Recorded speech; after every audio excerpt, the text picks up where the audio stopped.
Okay, hi guys, Mr. Who's the Boss here, and welcome to my full review of the Redmi Note by Chinese manufacturer Xiaomi. So I've actually got the cheapest link on the whole internet in the description below, and that's from dhgate.com. And that also includes a full year of warranty and free worldwide shipping, so yeah, pretty good buy. And I mean, I want to clarify something with this phone. It is amazing. This phone is by far the best phone I have ever seen for the price. And that, it absolutely destroys phones like the OnePlus One and the Nexus 5, which are already absolute bargains. It's thin, it's light, and it's incredibly powerful, and it's got every single thing you'd want in a flagship device. And guess what? It actually costs less than phones like the Moto G, even the Moto E. It's sort of that kind of level of pricing, and it's just amazing. So, starting with the hardware, we have 3 individually backlit red LED capacitive buttons. Now these are so nice, and they're actually really responsive. All the buttons on the phone are slightly raised, so they're actually really easy to press. So actually, this phone runs MIUI, which is a very highly customized skin on Android. Now a lot of people say that, their best way to experience Android is in its stock form, but actually, once you've tried something like this, you might change your mind. Everything is super slick, and you can tell that a lot of work has been gone into optimizing this software. Every single thing you do is accompanied by its own unique animation, and it all is very slick, and it actually reminds me a lot of the iPhone interface, but it has all the benefits of an Android device, the ability to place widgets and do all the things that you actually want to do. Even if you didn't like this interface, you can always go ahead and install a third-party launcher, but honestly, I absolutely love it. I think it's actually, it's got the most information, and it's probably better than any other manufacturer skin that I've ever seen, including TouchWiz and LG software, and yeah, just about everything else. So I am blown away by the software, and a bit more on that later. But you'll find ridiculous amounts of settings to toggle with, which just aren't present in normal Android. You can fully customize it as if it were a custom ROM, even though it's actually the stock one, but MIUI really is something quite special. This device will also be receiving constant updates from Xiaomi themselves, so you've really got nothing to worry about. So everything about this UI, right down to the lock screen, is really snazzy.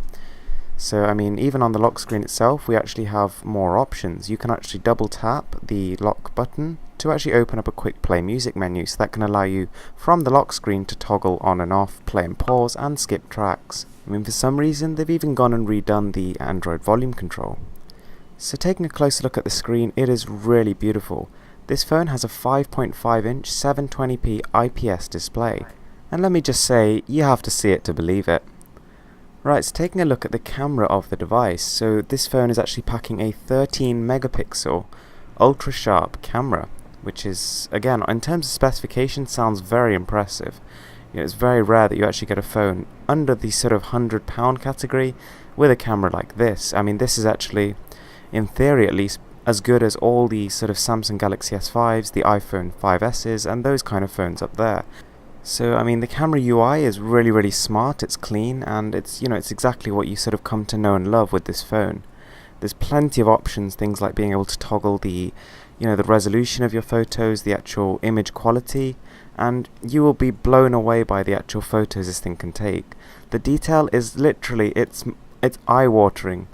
You zoom in on literally an unlimited amount, and you will still see really crisp images, and it's just something I'm not used to with my HTC One M8. It absolutely destroys my own phone, which is kind of embarrassing for me, but hey, I was just, I can barely even get over this. And I mean, even in low lighting conditions like this shot, I mean, you can barely even tell. It looks like broad daylight, but actually it was under the shade, and it was like 9 o'clock in the evening, so it's just unbelievable. Right, so now we're going to do some gaming tests to see what the performance is like on the device. So the first game we're looking at is Dead Effect, and this is kind of like a Dead Trigger sort of esque game with a bit more sort of a horror element to it. So when you actually buy this phone, you'll have the choice to either get the 1GB RAM model or the 2GB RAM model, and both of them will have extremely fast Octa-Core processors, so either way, you're going to get an incredibly smooth gaming experience, and as you can see, it's a smooth, flawless 60 frames per second, and this game looks really good. I mean, I would say it surpasses that of the Xbox 360 and the PlayStation 3. Right, so game number 2 is Samurais vs Zombies, and this is like a kind of cartoon wars kind of style game where you sort of start from one end and try and progress to the other side of the map, and it's actually very, very strategic, and it looks amazing. This is a really, really graphically intensive game, and it runs, as you would expect, amazingly. Slightly more worryingly, this game actually did have occasional lag spikes on my HTC One M8, but it didn't on this phone, so yeah, that really is saying something. And you know, phones like the Qbot GT99, which I reviewed a while ago, also for around $150, it just can't handle this game, and this phone, it's just buttery smooth, and it's just powering through it. So you know, I've got no idea, you know, how they managed to do this, but the MTK processor in this thing, it's really doing its job. Okay, so the last game we're going to take a look at is Gun Club 3. So this is more of a simulation than an actual game in itself, but it does sort of have that gamey kind of element to it as well, and you basically in like sort of a dynamic shooting range, similar to sort of those Call of Duty missions where you're on those time trials, that kind of thing. And I think it does get pretty repetitive, the game itself, but this is more just a demonstration just to show you how good it runs, and yeah, you can see for yourself, no explanation necessary. So now we're just going to take a look at the browser built into the device. So I mean, if you didn't like this one or if it didn't work for you, you could always install a third-party one, but let me just say I don't think you should do that because this browser is probably the best. I'd actually say it works better than Google Chrome. Just look how quick it is. The scrolling is also very smooth, and it has all the features you'd expect in a browser. For example, the ability to open multiple tabs and view desktop versions of pages. So yeah, this site and every single other site presents absolutely zero problem to the Redmi Note, so you're actually going to have a really enjoyable web browsing experience, and because the screen is so large, it's almost like using a tablet. Now, I don't normally do this, but I actually wanted to make a special mention to the built-in apps, because for once they're actually good. They're small in size, they're not filled with bloatware, and they just work. And you know, they've got nice elegant interfaces, and yeah, they're just very, very nice. So to start with, we've got the Note app, which you know, you can basically just set notes for yourself. So it's very, very straightforward, and you know, you can add different labels, different colors, and you can sort of arrange it in a way that you find usable.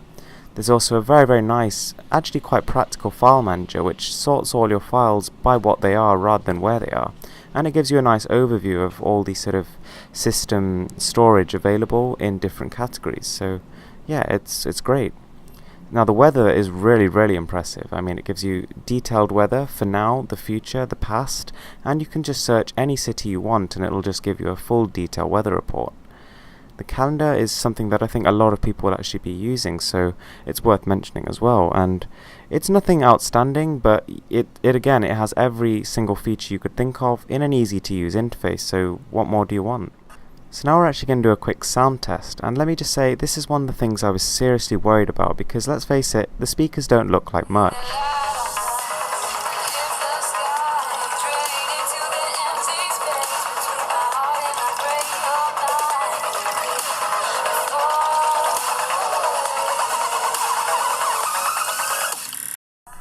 Okay, so that's the speakers. Now, they are not quite sort of HTC One M8 level, and I'd say they're probably not quite as good as the OnePlus Ones, but these are still very solid and above average speakers. Now, the video is really great. I mean, here we're watching a trailer for the Kung Fu Panda 2 movie, and I mean, just, yeah, observe. Of awesomeness. My fist hungers for justice. That was my fist. Everybody was Kung Fu fighting. Kung Fu staring contest. Go!